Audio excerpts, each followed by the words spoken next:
Sorry, opener. 4:59. Told Teach to get up at 5. Pretty excited. We have like a 70-yard walk to hang from the tree.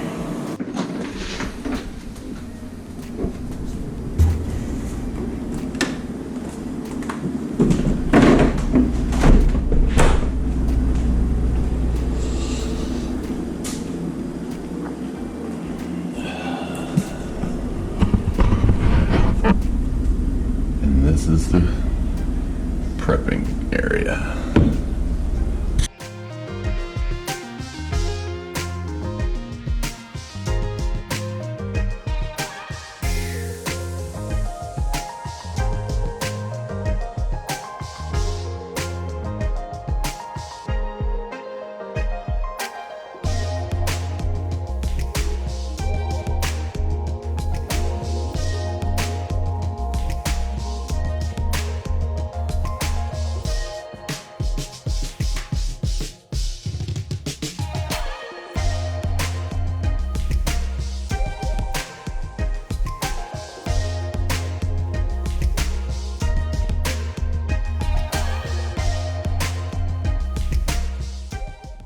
So opening morning, TJ and I hunted right behind the house.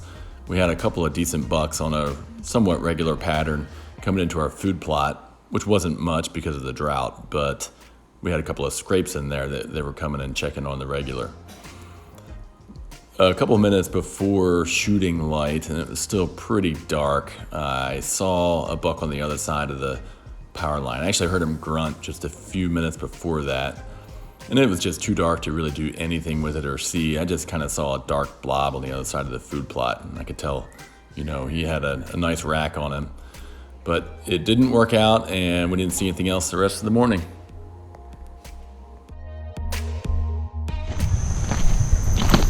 Hey everybody, September 17th. Third day of the berry season.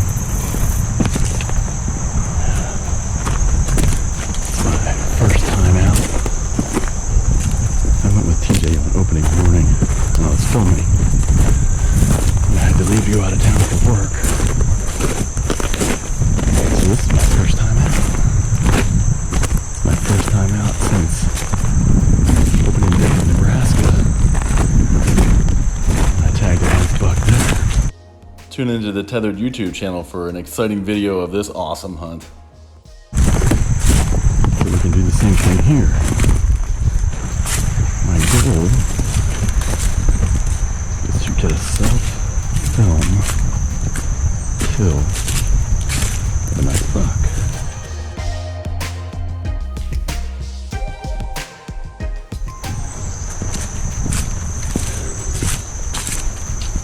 Really nice day.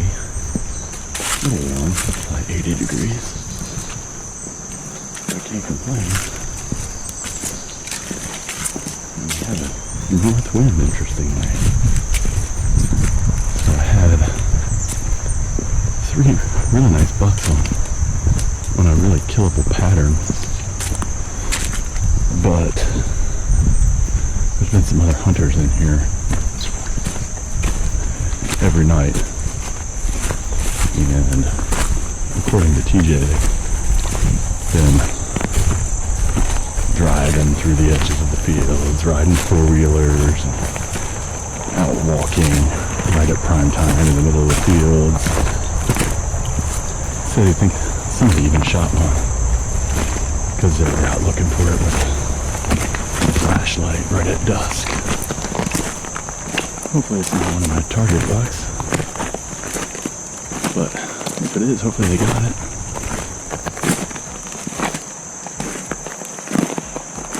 And this creek bed isn't very quiet, I can tell you that.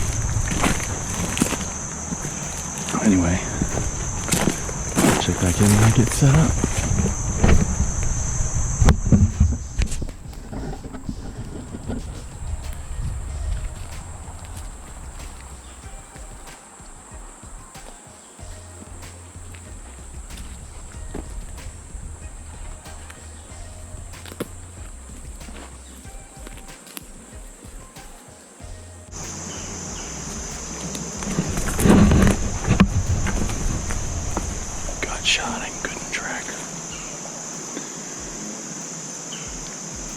TJ saw the other night, I'm sure of it.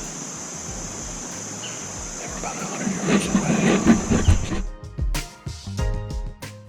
I set up about 200 yards past where I saw that dead deer, and I set up as a counter move off of where I thought that buck would make his move according to the pressure and the people traipsing around through the woods like TJ saw. I saw 2 bucks that night. As I'm looking up the hill right now, they came down the hill towards me, and it was right at last light. And unfortunately, I couldn't get any camera footage of them because it was too dark.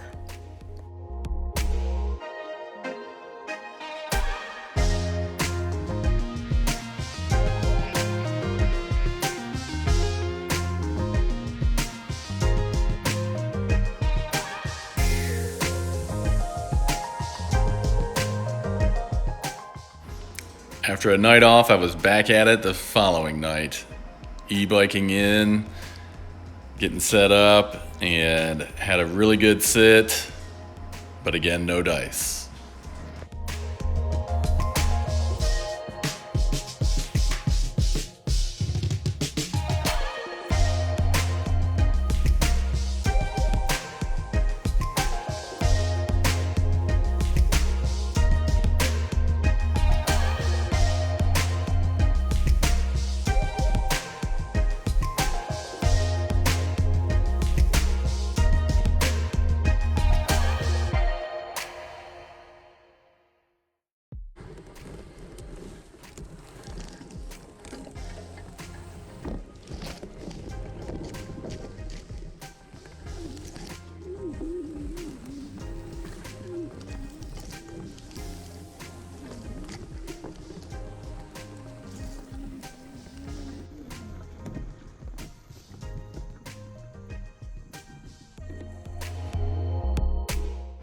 The new Fourth Arrow camera arm and talon base is fantastic. I love it. It's a major upgrade from my older Fourth Arrow arm and base, and it's a saddle hunter's dream with a few modifications, that is.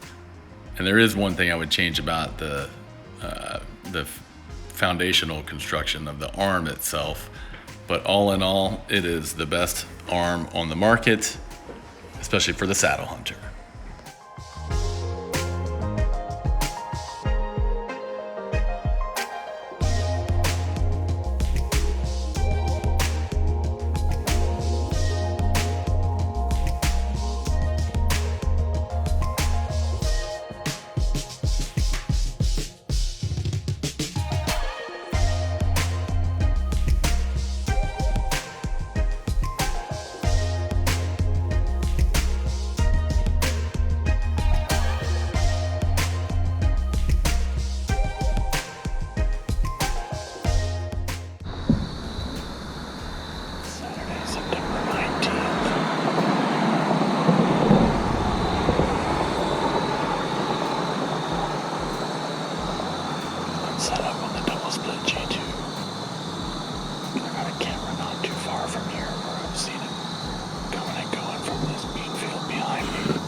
After knowing that others were in here and others were like right over here on the edge of the bean field that you just saw. So I went on the back side of this little knob, this ridge that I'm facing right now.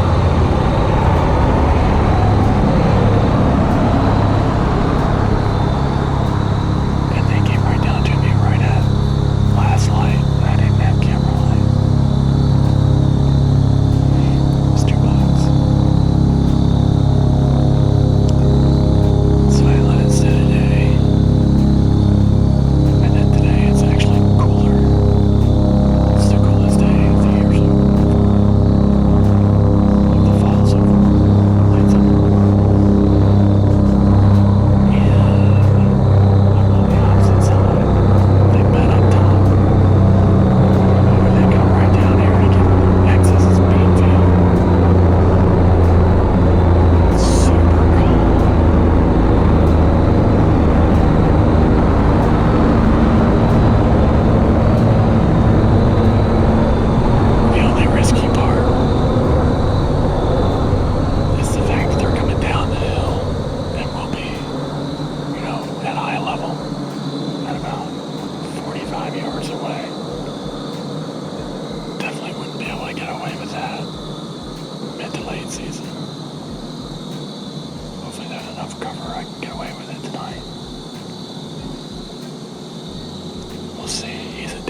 friends tonight over hunting. Buddy told me that if he needed me to help track, he would leave his friends and come out. Let's see if it's him.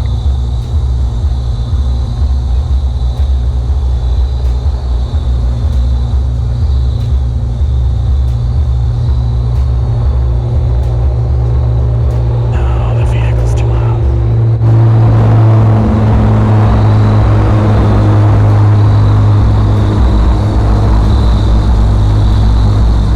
Signing off.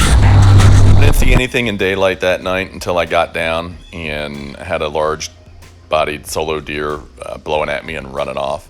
I suspect it was him, but I needed a change in scenery. So as week one rolled to an end, and I went ahead and got boots on the ground in another area that I'm allowed to hunt close by the house. And I turned up some fresh sign, some really hot fresh sign on some acorns with some bedding area close by. And I got a truck camera of the picture of this guy, who I knew was the buck that I had an encounter with last year. Was able to film him on October the 25th. I had several encounters with him after this, but this one really stuck in my craw. You know, it just didn't sit well with me that, you know, I had this buck so close for so long and, you know, couldn't even get a crack at him. But, you know, I knew that eventually if I kept working at it, I'd get a chance at him. And he was a really nice buck last year. He was really tough to pin down after this. And I knew if I just kept at it, I'd get an opportunity at some point. I didn't know it would be the following year, but stay tuned to the channel for updates of week 2.